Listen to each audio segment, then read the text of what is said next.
Pengajian bulanan tanggal 21 Juli tahun 2024 DKM As-Sofa Puri Anggrek Mas. Penceramah, Ustadz Didik Eli Agus Landik. Tema ceramah, Islamic Parenting.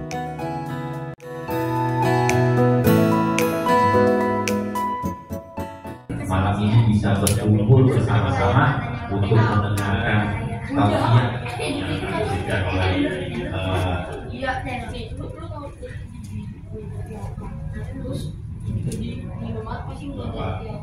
Dr. Andes Bapak Ustadz Eli Agus Landik, Sarjana Sosial. Alhamdulillah beliau sudah bersama-sama kita malam ini. Kemudian juga tak lupa marilah kita sampaikan salam dari salawat junjungan alam Nabi Allah Rasulullah Muhammad SAW yang berkat bimbingan beliau kita saat ini bisa seperti saat ini memiliki iman dan keislaman yang insya Allah akan membawa kita ke surga. Amin amin amin. Pada kesempatan kajian kali ini alhamdulillah Pak Ustadz Eli Agus Landik Sarjana Sosial sudah berada di tengah-tengah kita. Beliau akan memaparkan mengenai Islamic Parenting. Nah, ini menurut saya sih menarik ya Bapak. Islamic Parenting, kalau kita kaji satu-satu, parent itu orang tua ya kalau nggak salah. Artinya parenting berarti menjadi orang tua. Nah, ini yang menjadi orang tua yang Islam, yang sesuai dengan Al-Quran dan hadis, dan juga mungkin turunannya. Itu barangkali sebentar dari saya. Seperti biasa, yang pertama nanti akan ada pemaparan dari Bapak Ustadz untuk Islamic Parentingnya. Kemudian nanti dilanjutkan dengan tanya jawab, dan yang ada spesial hari ini bapak-bapak atau ibu ketika masuk tadi melihat ada book corner ya, corner di depan sana yang nanti bapak ibu bisa lihat dan juga akan dipaparkan mungkin oleh Pak mengenai apa itu Islamic Parenting. Tanpa berpanjang kata, waktu dan tempat kami persilakan. Silakan Pak. Assalamualaikum warahmatullahi wabarakatuh. Alhamdulillah, yang jauh salam mudah-mudahan jadi ahli surga. Amin. Amin. Bilang amin. Mudah-mudahan anak keturunan yang soleh-soleha. Kalau aminnya kompak, mudah-mudahan rezekinya berlimpah berkah. Amin. Kalau aminnya kencang, mudah-mudahan bisa pergi ke Mekah Madinah. Amin. Amin yang paling kencang, mudah-mudahan lunas hutang-hutangnya. Amin. Daripada HP, karena ternyata ada judi online, ada apa lagi ya? Nah, bahkan ada ternyata komunitas gitu ya, komunitas LGBT juga. Kenapa saya tahu? Karena ada ketika itu seorang yang udah mau menikah, ternyata menikahnya itu bukan dia pengen menikah, tapi menutupi sebenarnya kelakuannya itu. Karena udah dijodohin lah, karena kamu ini masa udah gede nggak pernah belum nikah gitu kan. Ternyata menikahnya itu gara-gara dia menutupi bagaimana perilakunya. Pas ternyata konsultasi, gimana nih saya ini pengen nikah seperti apa, bahkan dia punya penyakit, kenapa bisa seperti itu? Ternyata dia ada komunitasnya, ada dari HP ini dan itu. Banyak juga mungkin permasalahannya, nah gimana nih dari judi online, dari apa dan seterusnya. Nah sebenarnya ketika misalkan untuk ngasih HP, untuk ngasih terhindar dari perbuatan seperti itu, ini perlu bekal daripada mungkin orang tua dan lingkungannya. Nah bekalnya apa? Nah kalau dalam manajemen daripada punya HP itu adalah kamu boleh gunakan HP, tapi kamu bagaimana untuk bisa bijak menggunakannya. Nah ini pemahaman terhadap anak kita adalah menggunakan HP itu sendiri dan mampu membekali mana yang baik dan mana yang buruk. Kalau ternyata sempat ke bawah, maka kita pun jangan berputus asa, karena apa? Ini bisa dihentikan dengan cara mungkin ditarbiyah. Nah dalam Islam sebenarnya ada remaja dalam tarbiyah Islam. Bahkan tarbiyahnya sebenarnya nggak sampai berhenti sampai remaja, sampai seterusnya harusnya ada tarbiyah. Karena barangkali kadang-kadang kita terbawa arus, ternyata ada yang ngingetin, akhirnya ada balik lagi. Nah, tarbiyahnya kalau 0 sampai 7 tahun itu namanya masa intim. Masa intim kayaknya belum bisa sih, kayaknya paling judi online kayak gitu ya, belum ada yang aneh-aneh. Nah, masa intim ini masa dimana harusnya menanamkan kebaikan kepada anak. Ibunya, orang tuanya, ini yang boleh, yang gak boleh. Bahkan masa intim ini gak mau jauh dari orang tua itu anak. Ibunya mau ke pasar, itu anaknya mau ikut mau ke pasar. Ini susah, nanti bawa gimana? Gak apa-apa mau ikut. Ibunya itu mau kemana, dia ikut juga kemana ya. Jadi kayak ngekor terus. Bahkan sampai ke kamar mandi dia pengen ikut anaknya mana ya mama gitu. Nah, akhirnya anak di usia bagaimana mungkin boleh jadi 7 tahun sampai 14 tahun ini masa kritis. Biasanya di sini yang sangat penasaran, apalagi yang remang-remang dia pengen tahu. Nah, biasanya banyak terjebaknya adalah di dunia pacaran, di dunia mungkin boleh jadi perzinahan, nauzubillah misalnya. Nah, baru biasanya mungkin di judi online ini di masa dimana masa ketika udah masa intim, masa kritis, yaitu masa sibuk dengan teman-temannya, sibuk dengan sekolahnya. Jadi pulang ketemu dengan ayah atau bunda cuma sore aja, cuma malam saja. Apalagi orang tua itu kerja, ketemu pagi doang. Ini udah masa di mana sibuk masing-masing, sedangkan anak gak punya bekal. Ada teman yang menjualnya kayaknya dia punya uang seperti ini, coba disimpan di situ. Akhirnya menang sekali, semangat lagi, coba lagi, menang lagi. Kayaknya kalau menang terus ini hebat, luar biasa, bakal kaya, habisinlah semuanya. Jadi kalah, akhirnya rugi, bahkan ada yang sampai gantung diri, nauzubillah misalnya. Nah, akhirnya ternyata apa? Ada setelah masa kritis, masa sibuk, ada masa mandiri. Masa mandiri ini sudah bisa biasanya membedakan mana yang baik, mana yang enggak. Kalaupun dia jundik orang itu sudah pilihannya biasanya. Jadi bukan ke bawah arus lagi, udah pilihan hidupnya. Nah, kalau udah pilihan hidupnya ini agak susah menasihatinnya. Kita jangan, tetap aja dia ngelakuin. Biasanya titik baliknya adalah baru dia ngerasain titik terendahnya, misalkan dia habis hartanya lah, atau punya penyakit lah, atau banyak masalah lah, biasanya baru titik baliknya adalah ke masjid mau taubat. Tapi ketika giliran Allah misalkan mudahkan lagi, jadi lagi, berarti itu kedua kalinya, dan nanti ditegur lagi oleh Allah, dan teguran kedua bisa lebih keras daripada sebelumnya. Nah, akhirnya yang mudah-mudahan kita mampu membedakan mana yang baik dan enggak, biasanya dengan tarbiyahnya. Tentu terlepas daripada orang tuanya, dekat perhatian dari orang tuanya, bonding dengan orang tuanya, bukan hanya perintah A, B, C, dan D, tapi dia mampu dekat dengan orang tuanya. Jadi anak tuh nggak bisa mengkhianati. Saya kalau mau misalkan judi, mau pacaran, mau berzina, kayaknya malu deh. Bukan malu lagi sama Allah deh, mau udah pasti, tapi malu juga sama orang tua. Masa orang tua udah berjuang, kelihatan berjuang capeknya, masa saya mau ikut dengan teman-teman yang gak benar. Akhirnya ternyata salah satu daripada penjaganya atau tarbiyahnya dari orang tuanya yang baik, tapi balasannya bukan yang terbaik. Dan ayah sudah bersikap yang baik, tidak membalasnya. Kan kalau kita kesel, kita udah kasih tahu kok kayak gini gitu. Tapi ayah misalkan udahlah biar kita ambil infonya, dan itu makum yang luar biasa karena kita mampu misalkan berlapang dada dalam menyikapi hal seperti itu. Sehingga pertanyaannya, jadi gimana nih, siapa yang salah? Ini apakah orang tuanya, apakah lingkungannya, atau tabiatnya yang seperti itu? Sehingga aku nggak mau ambil pusing. Kewajiban udah aku sampaikan karena ada di depan mata kepala saya. Maka di hadapan Allah saya sudah menyampaikannya tentang kebaikan. Nah, gimana tentang orang itu? Nah, mungkin boleh jadi kalau dalam pola perilaku, pendidikan dan karakter ini ternyata dipengaruhi oleh banyak faktor. Kalau memang pas lahir itu memang putih dan bersih. Jadi kalau misalkan mau jadi Islam, ya tinggal diajarkan tentang Islam, maka dia akan menjadi orang Islam. Kalau mau jadi Yahudi, ternyata dia diadopsi oleh orang Yahudi, mau jadi Nasrani akan menjadi Nasrani. Jadi tergantung daripada perilakunya ketika kecil. Nah, cuman ada bawaannya. Kalau misalkan dilihat daripada bawaannya kan tentang genetika. Biasanya genetika daripada orang tua. Kalau bahasa misalkan peribahasa, ternyata ada apa? Ada garam itu nggak bakal ke atas, jadi akan ke bawah. Atau buah jatuh tidak jauh daripada pohonnya.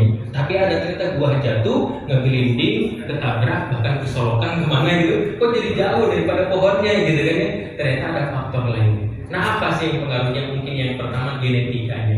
Kalau ternyata genetikanya ada yang karakter. Ketika itu kalau kita lihat sahabat, ada namanya Umar bin Khattab. Umar bin Khattab itu karakternya, kalau mungkin bahasa kita temperamen, bahasa kitanya itu tegas, bahasa kitanya itu luar biasa. Nah sebelum hijrah itu ternyata dia pernah membunuh, dia minum khamar dan seterusnya. Tapi setelah tersentuh dengan Islam, karakternya dia punya, tapi ketegasannya dipakai dalam menegakkan agama Allah. Ada yang genetikanya baik gitu, mau pendiam, lembut gitu kan ya. Ternyata disentuh dengan Islam juga, ada yang seperti Abu Bakar As-Siddiq. Jadi mungkin ada faktor daripada genetikanya, ada mungkin boleh jadi faktor daripada lingkungannya. Ini lingkungan yang sangat berpengaruh. Bahkan ada hadis Nabi, kalau kita bergaul dengan minyak wangi akan kebau wangi. Kalau kita pandai dengan orang yang mungkin pandai besi akan kena asapnya, bahkan akan kena apinya. Nah barangkali ternyata kenapa seperti itu. Bahkan ada faktor lain, mungkin dia juga ada depresi, ada trauma sebelumnya.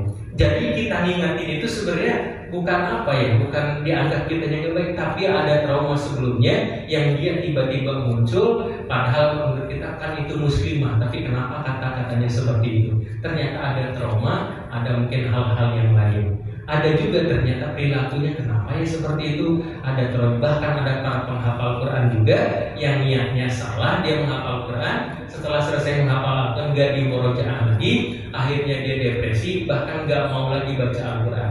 Karena apa? Sebagai Al-Quran itu dia menjadi beban, menjadi apa? Menjadi nggak senang. Yang harusnya menimbulkan cinta kepada Al-Quran malah ternyata nggak senang karena salah niat dan tujuan.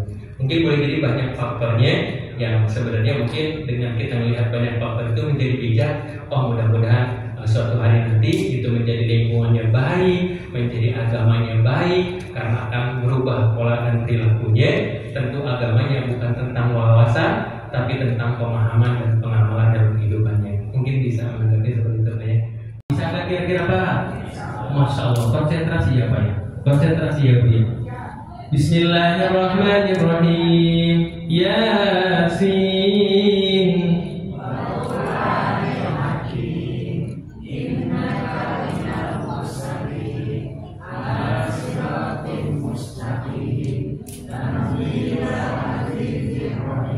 Sadaqallahul-Azim. Masya Allah itu sampai akhir kayaknya bisa ya. Hebat luar biasa itu Pak Ustaz. Itu ada di pertengahan dan agak panjang surahnya. Tapi kok masih bisa dilanjutkan? Kenapa kira-kira? Masya Allah ya, hebat ya. Sekali saya tes bisa, itu agak di akhir bisa, 2 kali dites di pertengahan bisa. Masya Allah. Ini Allah senang dengan yang ganjil. Ya, nanti yang ketiga ini kalau ternyata lulus berarti udah dipastikan ini mau lulus semua. Tapi kalau misalkan gagal berarti kita sama-sama belajar lagi ya. Masya Allah. Konsentrasi yang ketiga nih menentukan lulus apa tidaknya ya. Bismillahirrahmanirrahim. Walillahil masyriq wal maghrib, fa inama tuwallu fasamma wajhullah. Innallaha wasi'un 'alim. Wa qalu taqallahu waladan subhanahu bal lahu ma fis samawati wal ard kullu lahu qanitun. Badi'us samawati wal ard wa idza qada amran fa innama yaqulu lahu kun fayakun.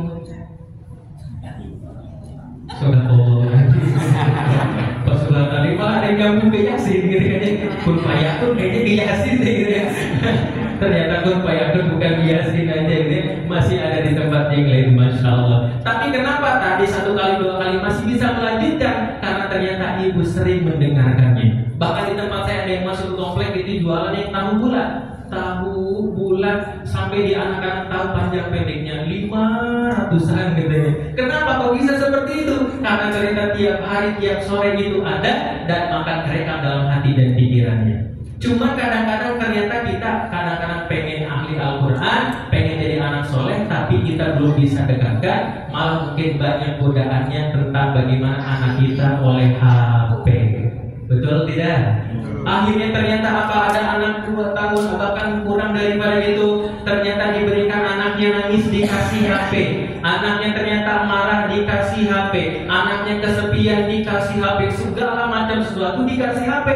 Akhirnya apa, secara tidak langsung dalam ilmu psikologi itu, nah kalau kamu kesepian jangan khawatir karena ada HP. Nah kalau kamu marah jangan khawatir, ibu malu nih kamu di tempat yang mungkin kayak marah, ini HP aja nonton HP. Kok kamu ini ngambek, kok ini, akhirnya dikasih HP lagi. Akhirnya apa? Suatu hari nanti anak itu nggak mau belajar, nggak berprestasi karena main HP terus. Giliran HP-nya diambil, ternyata anak itu marah, bahkan kabur, bahkan mungkin melawan orang tuanya. Karena apa? Karena dia sudah dekat dengan HP, namanya hormon dopaminnya sudah timbul, hormon kebahagiaannya sudah timbul. Kalau misalkan kita pun sama sebenarnya, kadang-kadang kita juga lupa waktu karena sudah sering memegang HP, akhir lagi di jalan, tiba-tiba berhenti. Kenapa Pak berhenti? Tunggu, kayaknya ada yang telepon. Tiba-tiba nggak ada. Ternyata apa? Ibunya, nah coba ambilkan HP mama. Kayaknya ada yang telepon. Nggak ada, Pak, nggak ada yang telepon. Ternyata saking mungkin bagaimana hati kita sudah dekat dengan HP tersebut. Dan HP ternyata dibuat supaya kita tidak bisa keluar dari sana, karena algoritmanya membuat kita senang dengan HP.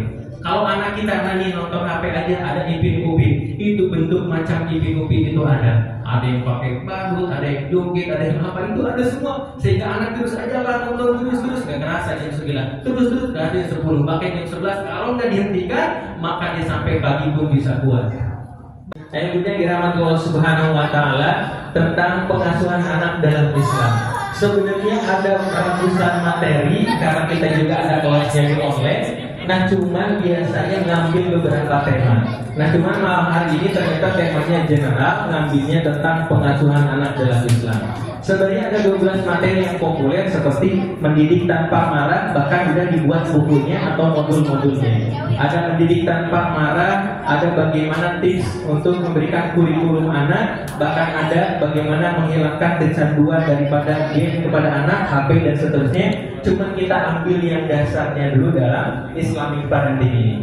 Apa yang paling dasar adalah tentang bagaimana anak itu dalam konsep Al-Quran. Barangkali mungkin boleh jadi sudah terlewat karena anak sudah pada gede mandiri. Nah, kita coba aja lihat bagaimana Al-Quran berbicara tentang anak. Nah, kalau misalkan berbicara tentang anak, maka ini berkaitan dengan diri kita. Meskipun udah gede, kira-kira di sini ada gak yang punya anaknya satu? Ada? Coba angkat tangannya, punya anaknya satu. Punya anaknya dua, punya anaknya dua. Alhamdulillah. Punya anaknya tiga, ada? Alhamdulillah. Di atas 3 yang 4, ada yang 4. Masya Allah, wajah-wajah penuh bahagia ya Bu ya. Ada yang 5, 6, oh 5, masih nggak ada kan, ada yang 5. Masya Allah ya. Nah, kalau zaman dulu ada juga yang 11 gitu ya.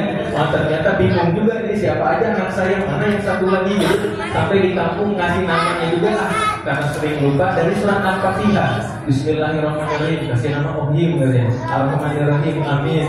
Maliki Yaumiddin, itu mas. Sehingga manggil anaknya Al-Fatihah, kumpul semua gitu ya. Saking bingung punya anak. Boleh duit Pak, kali ini pahalanya 1 miliar gitu. Yang mana boleh gitu duitnya, Masya Allah ya. Lanjut Bu, masih lanjut pijit sambil kita doakan, ya Allah, jadikan orang yang kupijit ini sehat lahir batinnya, amin. Anak keturunannya soleh-solehah, dijauhkan dari segala penyakitnya. Nah, sekarang pijit kepalanya di doanya. Nah, Masya Allah. Boleh request Pak, dibayarnya 1 miliar gitu kan ya. Bahkan kalau kita pijitnya dibayar 1 miliar sampai besok pun nggak apa-apa gitu kan ya. Masya Allah ya. Pijit kepalanya Bu, pijit kepalanya. Nah, Masya Allah ya. Sekarang apa? Pukul-pukul punggungnya. Nah, biar lancar peredaran darahnya. Ke bawah, ke atas, lebih cepat, diusap-usap. Sabar ya, sabar. Kasih kejutan di pinggangnya. Nah, alhamdulillah. Itu kalau dikasih kejutan nggak ada reaksi, hati-hati. Minimal dibalas yang sama atau yang lebih baik. Gimana caranya? Balik kanan. Gantian sahabat tadinya. Masya Allah. Oh kayaknya udah capek. Masya Allah ya. Nah, kayaknya ini harus gantian pijit dulu. Orang yang tadi gantian pijitnya, gantian tuh. Nah, gantian pijit pundaknya. Masya Allah ya.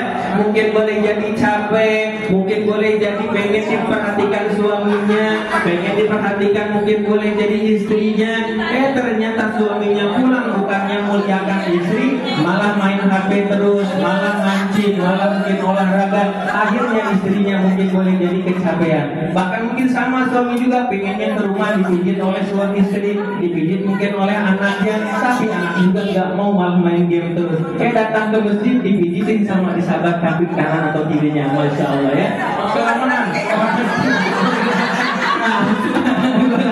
Akhirnya apa lanjut tuh nggak apa-apa karena dibayar tadi udah dikasih 1 miliar dibalas segala 1 miliar sambil makan. Ya Allah, jadikan orang yang kupijit ini sehat lahir batinnya, amin. Anak keturunannya soleh soleha, dijauhkan dari segala penyakit. Nah, sekarang pijit kepalanya, nah balas ringan, alhamdulillah jadi orang bergerak.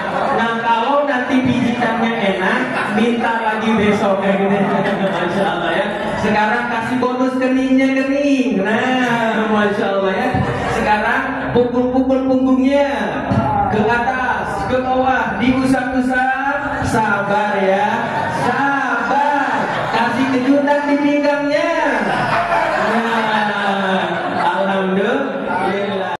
Ini sih pengalaman saya pernah di jalanan ketemu dengan seorang siswi muslimah.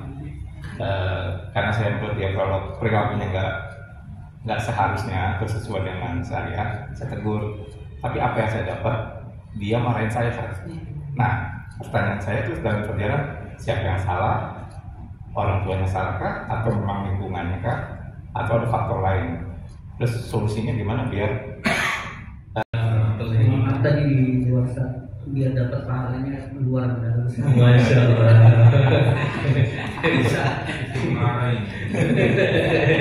Saya mau tanya Ustaz, Pantun dulu. ingin bertanya tentang maraknya judi online Pak, dan bahaya judi online. Nah, kalau dulu kan judi kita datang ke tempat judi, tapi sekarang judi udah nyamperin ke depan generasi kita sendiri, Ustaz. Nah, bagaimana kita sebagai orang tua menyikapi hal ini, Ustaz? karena kalau tadi kan seolah tanpa marah gitu. Makasih Ustaz. Ya, terima kasih. Mungkin bisa langsung dijawab dokter sambil menunggu pertanyaan lainnya. Silakan dokter.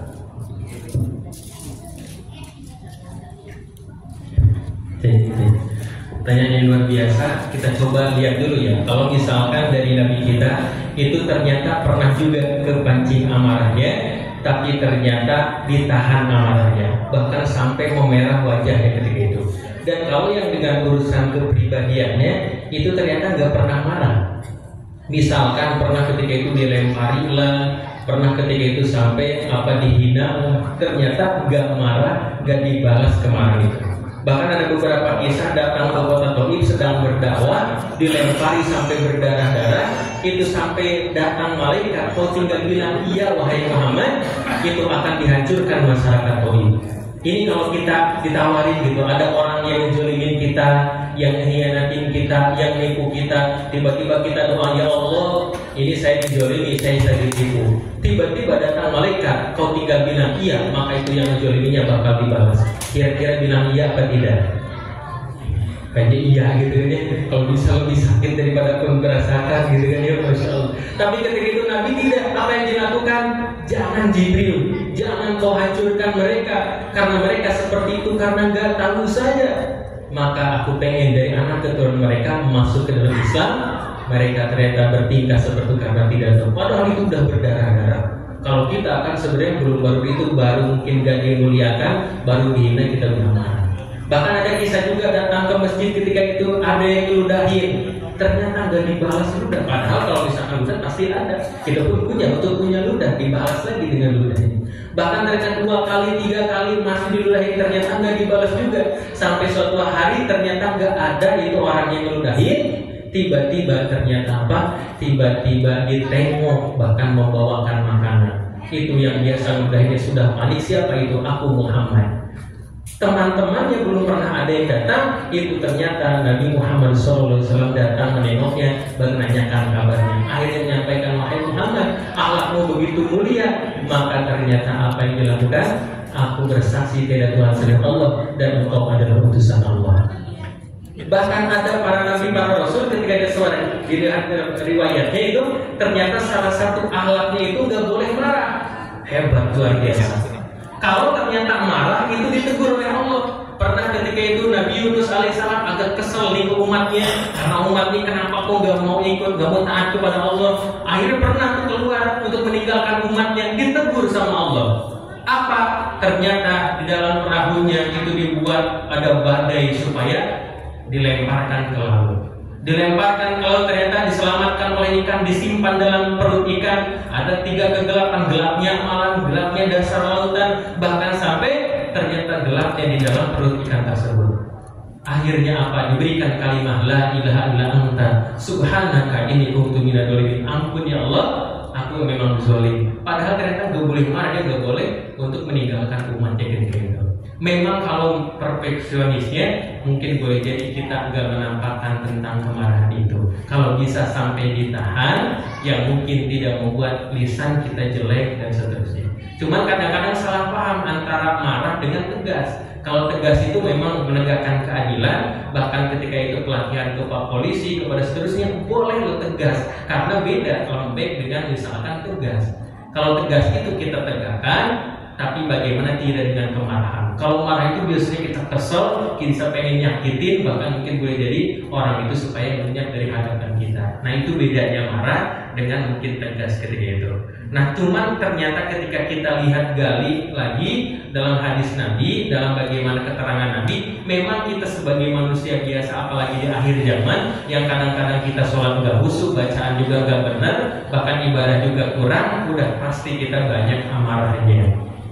Kadang-kadang tiba-tiba kesel, tiba-tiba marah, apalagi mungkin di jalanan gitu. Tapi kalau kita hati kita lagi tenang, mungkin kita berpikirnya nggak apa-apa lah, ini sebagai ujian dan cobaan, nggak apa-apa ini sebagai transfer pahala. Akhirnya kita lebih tenang dalam kehidupan ini. Nah beda dengan membela. Nah ketika dalam membela ternyata ada juga teknik dalam membela tanpa harus dengan marah. Itu kalau ada pertarungan misalkan silat, pertarungan bela diri, itu orang yang sudah mampu menguasai emosinya biasanya akan menang. Itu dalam pertarungan yang ini ternyata amarah, dia nafsu, jadi kehilangan gerakannya, kehilangan bela dirinya. Karena apa? Dia nggak mampu mengalahkan hawa nafsu yang terbesar dalam dirinya. Apa itu? Ternyata nafsu dalam dirinya. Sedangkan dia sudah mampu menguasai dirinya, tiba-tiba ternyata dia berhadapan membela untuk anak istrinya, bahkan membela dengan Islam.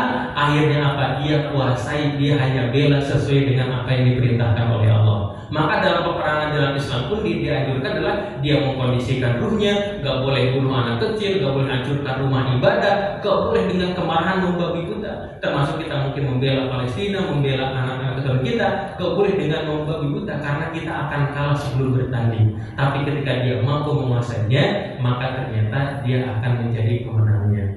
Akhirnya apa tingkatannya secara singkatnya mungkin ada ternyata memang orang yang sabar.